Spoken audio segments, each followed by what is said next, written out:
आराध्य देव के श्री चरणों में सत सत नमन। मैं अभिनंदन गादिया सूरत से जैन हिंदी ऑडियो बुक में आपका स्वागत करता हूं। अगर आप इस चैनल पर नए हैं तो इसे सब्सक्राइब कर दीजिए और बेल आइकन प्रेस कर दीजिए, जिससे चैनल के नोटिफिकेशन आपको रेगुलर मिलते रहें। चैतन्य रश्मि कनक प्रभा, साध्वी कनक श्री जी, प्रकाशक जैन विश्व भारती लाडनू, कर्तृत्व रश्मि, तेरा पंथ की मदर टेरेसा। कहते हैं सेवा एक ऐसा महाग्रंथ है जिसे अंधा पढ़ सकता है, बहरा सुन सकता है और गूंगा गुनगुना सकता है। ऐसे महाग्रंथ की रचयिता साध्वी प्रमुखा श्री जी हैं। ऐसा माने तो अति रंजना नहीं होगी। सेवा श्रेष्ठ जीवन का व्यवहार दर्शन है। साध्वी प्रमुखा श्री जी की सेवा भावना प्रारंभ से ही अच्छी थी। जब कभी प्रसंग आता, चाहे छोटी साध्वियां हो या बड़ी, अपेक्षित सेवा कार्य में वे तत्परता से जुट जाती। विनम्रता, आत्मीयता और अहोभावना के साथ अपनी सेवाएं समर्पित करती। सेवा भावना के साथ कार्य दक्षता का होना भी जरूरी है। उनको यह भी निसर्ग से प्राप्त है, इसलिए गुरुदेव श्री तुलसी की सेवा का सौभाग्य भी उनको मिला। साध्वी प्रमुखा पद पर प्रतिष्ठित होने के पश्चात भी आपका सेवा भाव उत्तरोत्तर उत्कर्ष की दिशा में आरोहण करता रहा। वृद्ध, रुग्ण, अक्षम साध्वियों की संभाल, उनकी सेवा, चिकित्सा व्यवस्था, पथ्य, औषध आदि की व्यवस्था में जागरूकता, ये सब सहजता से संपादित करना उनकी दिनचर्या का अनिवार्य अंग जैसा बन गया है। मर्यादा महोत्सव के समय सैकड़ों साध्वियों का समागम होता है। सबकी सुविधा, समाधि का ध्यान रखना उनका पहला दायित्व होता है। उस समय यात्रागत बाधा के कारण या मौसम के कारण संभव है अनेक साध्वियों का स्वास्थ्य प्रभावित हो जाए। इसके अतिरिक्त अनेक वृद्ध, रुग्ण और अक्षम साध्वियां होती हैं। उनके पास जाकर रत्नाधिक साध्वियों को वंदना करना, सुख पुच्छा पूर्वक उनके स्वास्थ्य की जानकारी लेना, चिकित्सा विभाग की प्रभारी साध्वियों को उचित व्यवस्था का निर्देश देना, इसी प्रकार अनुरात्निक साध्वियों की सार संभाल, समुचित व्यवस्था संपादित करना उनका दैनिक क्रम रहता है। इसके साथ ही बीमार साध्वियों के पास जाकर उनका नाड़ी देखना, दवा उपचार के बारे में निर्देश देना इतना वात्सल्य भाव से होता है कि रोगी भी अपने आप को काफी स्वस्थ महसूस करने लग जाता है। अनेक बार ऐसा भी होता है कि किसी रुग्ण को निर्दिष्ट पथ्य आदि उपलब्ध न होने पर वे अपनी गोचरी में आई हुई वस्तु को रोगी के लिए संप्रेषित कर देती हैं। उस समय रोगी को कितना आह्लाद व आत्मसंतोष मिलता है, इसका अनुमान नहीं लगाया जा सकता। शारीरिक अस्वस्थता की भांति मानसिक दृष्टि से रुग्ण दुर्बल व्यक्तियों के भी आधारभूत व सबल सहारा बन जाती हैं। उनकी स्फूर्ति, अवसरज्ञता और कार्य क्षमता की सक्रिय भूमिका संघ में हमेशा देखी जा सकती है। अनेक बार यह देखकर सात्विक गर्व का अनुभव होता है कि 500 साध्वियों की प्रमुखा महासाध्वी कभी साध्वियों के साथ बैठकर पात्रों की सफाई का काम करने लग जाती हैं, तो कभी मुख वस्त्रिका निर्माण में अपना श्रमदान करने लगती हैं, कभी पात्रों की रंगाई में सामान्य साध्वियों की तरह व्यापृत हो जाती हैं, तो कभी साध्वियों को कला कौशल का प्रायोगिक प्रशिक्षण देने लगती हैं। उनकी इस उत्कृष्ट सेवा भावना, संवेदनशीलता, करुणा और श्रमशीलता को देखकर अनेकों के मुंह से अनायास ये शब्द प्रस्फुटित हो जाते हैं कि साध्वी प्रमुखा श्री जी तेरा पंथ की मदर टेरेसा हैं। श्रावक समाज को भी अस्वस्थता या अन्य कठिन परिस्थिति में संभालना, दर्शन देना, उपासना कराना, उन्हें प्रेरणा पाथे प्रदान करना, मार्गदर्शन करना, इन दृष्टियों से भी वे पूर्ण सजग रहती हैं। उनकी कृपा और वत्सलता से पूरा श्रावक समाज अभिभूत है। सेवा आत्मधर्म है। लाडनू सेवा केंद्र, केंद्र की चाकरी। आहार का समय एक और साध्वी प्रमुखा श्री जी और नवदीक्षित साध्वियाँ, दूसरी ओर वृद्ध साध्वियाँ और बीच में बाकी सभी साध्वियाँ आहार कर रही थी। इतने में वयोवृद्ध साध्वी तनसुखा जी उठी। उन्होंने दूर खड़ी साध्वियों को आवाज दी, चाकरी वाला मारी पात्री ले जाओ। उन्होंने 2-3 बार कहा, पर किसी तक उनकी आवाज नहीं पहुंच पाई। साध्वी प्रमुखा श्री जी ने उनकी आवाज सुनी, तत्काल उठी, उनके हाथ से पानी लेकर चलने लगी। अब सभी का ध्यान उस ओर गया। साध्वियों ने उनके हाथ से पात्री ली और निवेदन किया, महाराज, हमें उनकी आवाज का पता नहीं चला। आपने सुन लिया, आप कृपा कर हमें संकेत कर देती, आपने ये कार्य क्यों किया? उन्होंने बड़ी सहजता से कहा, कौन सा बड़ा काम किया है मैंने? सेवा करना तो हमारा आत्मधर्म है। तुम सब सेवा करती हो तो क्या मुझे सेवा नहीं करनी है? सेवा तुम्हारा आत्मधर्म है तो क्या मेरा नहीं है? वैसे सारा काम तो तुम लोग ही करती हो, मुझे ये मौका कब मिलता है? ऐसा चांस कभी कभी।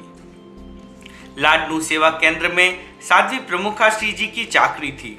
उस समय साध्वी श्री मालू जी, आचार्य श्री महाप्रज्ञ की संसार पक्षिया बड़ी बहन एवं साध्वी श्री कमल श्री जी वही विराजित थी। उनका नित्य क्रम था आहार के बाद उनके पास जाना। एक दिन उन्होंने साध्वी कमल श्री जी से पूछा, कैसे हैं पाँव? उन्होंने पाँव फैलाते हुए बताया, महाराज, यहाँ दर्द है, यहाँ दर्द है, दर्द ही दर्द है। इतने में साध्वी श्री मालू जी बोली, महाराज, मेरे भी पैरों में बहुत दर्द रहता है। साध्वी प्रमुखा श्री जी ने पहले साध्वी मालू जी के पांव दबाए और फिर साध्वी कमल श्री जी के। वे नाना कहती ही रह गई, पर वे हाथ में आए अवसर को खोने वाली नहीं थी। उन्होंने कहा, सेवा करने का ऐसा चांस तो कभी कभी ही मिलता है। वातावरण हास्यमय बन गया। उनकी सहज स्फुरित सेवा भावना ने कितने हृदयों को सेवा कर्म हेतु प्रोत्साहित कर दिया। बीमार को संभालना पहला काम। सन 1997 गंगा शहर चातुर्मास में साध्वियों का प्रवास 2 स्थानों पर था, शांति निकेतन और बोथरा भवन। वे लगभग 12 बजे तेरापंथ भवन से पधारी। गर्मी का मौसम था, पैर जल रहे थे। पास के एक घर में गोचरी करके शांति निकेतन में पहुंची ही थी कि उनको याद आया कि बोथरा भवन में साध्वी नीति श्री जी को बुखार है। वे आज उनके पास गई नहीं। तत्काल वहां पधारी साध्वी श्री जी गदगद हो गई। साध्वी यशोधरा जी ने निवेदन किया, अभी पधारने का कष्ट क्यों किया? प्रतिलेखन के लिए जाते वक्त ही दर्शन दिला देते। आपने तत्क्षण फरमाया, बीमार की संभाल तो पहला काम है, इसे गौण कैसे किया जा सकता है? 2 टैबलेट का चमत्कार। साध्वी श्री जयश्री जी को लाडनू से विहार कर जयपुर जाना था। उन दिनों उनके ब्लड प्रेशर ज्यादा रहते थे। मन में चिंता हुई कि ऐसे में विहार कैसे होगा। एक दिन साध्वी प्रमुखा श्री जी ने उनको 2 टैबलेट देते हुए फरमाया, ये टैबलेट ले लो, ठीक हो जाओगी। 1 टैबलेट ली और प्रेशर नॉर्मल हो गया। फलतः नियत समय पर विहार हो गया। अच्छी तरह से जयपुर पहुंच गई। वहां पहुंचने के बाद फिर प्रेशर बढ़ा। उस दिन उन्होंने उनके द्वारा प्रदत्त दूसरी टैबलेट ली और ठीक हो गई। उसके बाद प्रेशर प्राय सामान्य रहा। स्पर्श चिकित्सा का एक प्रयोग। साध्वी वर्धमान श्री जी के गैस्ट्रिक की परेशानी रहती है। थोड़ा उपचार करने पर कुछ ठीक हो जाती हैं और थोड़ी गफलत होने से पुनः गिरफ्त में आ जाती हैं। छापर महोत्सव की बात है, गैस के कारण उनकी कमर में भयंकर वेदना हो गई। उन्हें ऐसा लगा कि आज तो कमर की सारी नाड़ियां फट जाएगी। कमरे में उनके सिवाय कोई नहीं था। असहनीय वेदना के कारण वे करहाने लगी। कुछ समय बाद साध्वी कमलू जी वहां पधारी। उन्होंने उनकी स्थिति देखकर साध्वी प्रमुखा श्री जी को उन्हें मंगल पाठ सुनाने के लिए निवेदन किया। वे उसी समय उनके पास पधार गई। आते ही पूछा, बोलो कहाँ दर्द है? उन्होंने हाथ से उस स्थान को बताया। साध्वी प्रमुखा श्री जी उनके पास बैठी और अपने हाथों से कमर दबाने लगी। पास खड़ी साध्वियों ने कहा, महाराज आप रहने दे, हम दबा देंगे। साध्वी प्रमुखा श्री जी ने फरमाया, तुम रहने दो, मुझे ही स्पर्श चिकित्सा करने दो। कुछ देर हाथ से दबाने के बाद वे खड़ी हुई और अपने पैर से उस स्थान को दबाया। हाथों व पैरों की अंगुलियों से निकलने वाली प्राण ऊर्जा ने अपना प्रभाव दिखाया। वे उठकर बैठ गई और उनके चेहरे पर मुस्कान तैर गई। दवा का या दुआ का प्रभाव। मुंबई मर्यादा महोत्सव के बाद साध्वी चित्रलेखा जी के पेट का ऑपरेशन हुआ, किंतु उसके बाद लूज मोशन होने लगा। डॉक्टर ने बताया एंटीबायोटिक दवा के सेवन का साइड इफेक्ट होता है, दवा बंद करने पर ठीक हो जाएगा। दवा बंद कर देने पर भी अपेक्षित सुधार नहीं हुआ। उनके मन में वहम हो गया कि ऑपरेशन करते वक्त कहीं बड़ी आंत में छेद तो नहीं हो गया।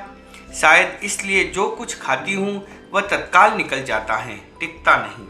उपचार के बावजूद स्थिति में सुधार नहीं हुआ। लगभग 15 दिन बीत गए। एक दिन वे हॉल में खड़ी थी। साध्वी प्रमुखाश्री जी उसी हॉल में विराज रही थी। उनके हाथ में एक पुड़िया थी। उन्होंने आवाज दी, चित्रलेखा जी। वे तुरंत आपके पास पहुंची। उनके हाथों में 2 गोलियां थमाते हुए आपने फरमाया, लो ये खा लो, पाचन ठीक हो जाएगा, खाया हुआ पच जाएगा। उन्होंने बड़ी श्रद्धा के साथ उस प्रसाद को ग्रहण किया। आस्था का चमत्कार कहे या दुआ का प्रभाव, उसके बाद सब कुछ व्यवस्थित हो गया। लगता है उनकी भावना की तरह हाथों में भी अमृत है। सेवा करना मेरा काम नहीं है क्या? सुबह का समय विहार यात्रा में साध्वियों का काफिला आगे बढ़ रहा था। साध्वी प्रमुखाश्री जी नई साध्वियों के साथ आगे चल रही थी। सड़क बहुत खराब थी। नई साध्वियों को चलने का अभ्यास नहीं था। अचानक एक साध्वी के पैर में ठोकर लगी, खून बहने लगा। उन्होंने ज्यों ही देखा तत्काल अपना हस्त पहुंचन फाड़ा और उनके पट्टी करने लगी। हाथ खून से लथपथ हो गए। नई साध्वी को संकोच हो रहा था, पर क्या करे, कुछ कहने की स्थिति में भी नहीं थी। तभी पीछे से साध्विया आ गई। उन्होंने कहा, हम आ ही तो रही थी, आपने पट्टी क्यों की? आपने बड़ी सहजता से कहा, क्या सेवा करना मेरा काम नहीं है? अपना कंबल ओढ़ाया। सर्दी का मौसम, स्थान कम था। साध्वी प्रमुखाश्री जी की प्रकृति है सर्दी में खुले में सोना और गर्मी में जहां हवा कम आती हो वहां रात्रि विश्राम करना। उस दिन वे खुले में सोई और साध्विया बंद कमरे में निद्राधीन थी। उनके पास सोने वाली साध्वी जी को सर्दी अधिक लगती थी। उनके सोने के बाद उन्होंने अपना बिछाया हुआ कंबल निकाला और साध्वी को ओढ़ा दिया और स्वयं ऐसे ही सो गई। इनको ठीक कर दो। दिल्ली चातुर्मास की बात है, एक चिकित्सक बहन दर्शनार्थ आई। सन 1994-95 के प्रवास काल में वे साध्वियों से परिचित हुई थी। उस समय साध्वी प्रमुखाश्री जी के घुटनों में दर्द अधिक था। बहन के संदर्भ में यह बात प्रसिद्ध थी कि वे अपने हाथों से जिनके मालिश कर देती हैं वह स्वस्थता की अनुभूति करने लगती हैं। इस दृष्टि से श्रीमती कांता बाफना ने महाश्रमणी जी को निवेदन किया, आप इसे मौका दें। उसकी वह कांता की मान मनुहार को मानकर चिकित्सा प्रारंभ हुई। समयज्ञा साध्वी प्रमुखाश्री जी उस समय उसे जैन धर्म, तेरा पंथ, अनुशासन, व्यवस्था आदि की अवगति देती, जिसे सुनकर उसे बड़ी प्रसन्नता होती। प्रतिदिन आने से तथा अपने मिलनसार स्वभाव के कारण वह जल्दी ही सबसे घुल मिल गई। सन 2005 में उसे ज्ञात हुआ कि आचार्यवर यहाँ हैं तथा साध्वी प्रमुखाश्री जी भी यहीं हैं, तो वह सबसे मिलने के लिए आई। बहन ने निवेदन किया, मुझे आपकी सेवा का अवसर प्रदान करें ताकि आपको घुटनों की पीड़ा से आराम मिल सके।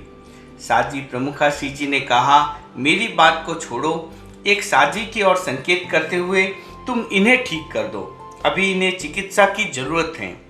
उस समय साध्वी शुभ प्रभा जी की रीढ़ की हड्डी में दर्द था। डॉक्टर ने उन्हें पूर्ण विश्राम की सलाह दी थी। साध्वी प्रमुखाश्री जी ने अपने घुटनों की परवाह न कर साध्वी जी को प्राथमिकता दी। अपने दर्द को भूलकर जो दूसरे के दर्द को अनुभूत करता है वही आदर्श बनता है। प्रतिक्रमण में तुम्हें सुनाऊं। लाडनू जैन विश्व भारती में साध्वी प्रमुखाश्री जी का प्रवास था। सदा की भांति अपने नित्यक्रम से निवृत्त होकर वे स्वाध्याय सुधा का पान करने में संलग्न हुई। अचानक साध्वी सुप्रभा जी का जीव मिचलने लगा। उस समय प्रज्ञा हॉल में साध्वी प्रमुखाश्री जी, साध्वी सुप्रभा जी व 2 श्रमणी जी थी। अनुज्ञा प्राप्त कर वे बाहर जाने लगी। उन्होंने फरमाया, और कोई नहीं है, मैं चलूं तुम्हारे साथ? साध्वी जी ने कहा, ऐसी कोई खास बात नहीं है, वमन होने से संभवतः ठीक हो जाएगा। उन्होंने श्रमणी जी की ओर देखा। संकेत समझते ही श्रमणी जी उनके साथ बाहर गई। उनके वापस आने पर साध्वी प्रमुखा श्री जी ने फरमाया, जाओ थोड़ी देर विश्राम कर लो। उन्होंने निवेदन किया, नहीं अब कुछ ठीक लगता है, प्रतिक्रमण का समय हुआ है। साध्वी प्रमुखा श्री जी मुस्कुराते हुए कहा, लो आज प्रतिक्रमण तुम्हें मैं सुनाऊं, तुम्हारे ठीक नहीं है ना। उन्होंने कृतज्ञता ज्ञापित करते हुए विनती की, महाराज आपकी कृपा से अब ठीक है, मैं आपके साथ ही प्रतिक्रमण करूंगी। ऐसा मधुमय व्यवहार जिसे उपलब्ध हो जाए उसके भाग्य का कहना ही क्या। ध्यातव्य बात यह है कि महाजनों येन गतः सब पंथा को सब आत्मसात कर ले तो अनेक समस्याएं स्वतः समाप्त हो जाती हैं। आचार्य श्री तुलसी ने लिखा है, ज्ञानी व्यक्ति महान होते हैं, ध्यानी भी महान होते हैं, पर उनसे भी महान होते हैं सेवा धर्म परायण। मार्टिन लूथर किंग जूनियर ने लिखा है, हर व्यक्ति महान हो सकता है क्योंकि हर व्यक्ति सेवा कर सकता है। सेवा करने के लिए जरूरी नहीं आपके पास कॉलेज की डिग्री हो, आपको बस दया से भरे दिल की जरूरत है, प्रेम से परिपूर्ण आत्मा की जरूरत है। साध्वी प्रमुखा श्री जी महान हैं, उनके पास करुणा, वत्सलता और संवेदनशीलता से लबालब भरा दिल है। मैंने स्वयं अनुभव किया कि कई बार अर्धरात्रि के समय भी मेरे श्वास का प्रकोप हो जाता है और उनको पता चल जाता तो तत्काल मेरे पास पधार कर एक्यूप्रेशर या प्राणिक हीलिंग का प्रयोग कर न केवल शारीरिक कष्ट से मुक्त करती अपितु अनिर्वचनीय आत्म समाधि भी प्रदान करती। उनकी आत्मीयता भरी सेवाओं से कितनी साध्वियाँ उपकृत हुई हैं, कितनी हो रही हैं। संभवतः उनके श्वास श्वास में ये चिंतन रमा हुआ है कि मेरे प्रभु मुझे इतनी ऊंचाई कभी मत देना कि गैरों को गले न लगा सकूं। मेरे प्रभु मुझे इतनी ऊंचाई कभी मत देना कि गैरों को गले न लगा सकूं। इतनी रुखाई कभी मत देना कि औरों की सेवा न कर सकूं, कि औरों की सेवा न कर सकूं। ओम अरहम।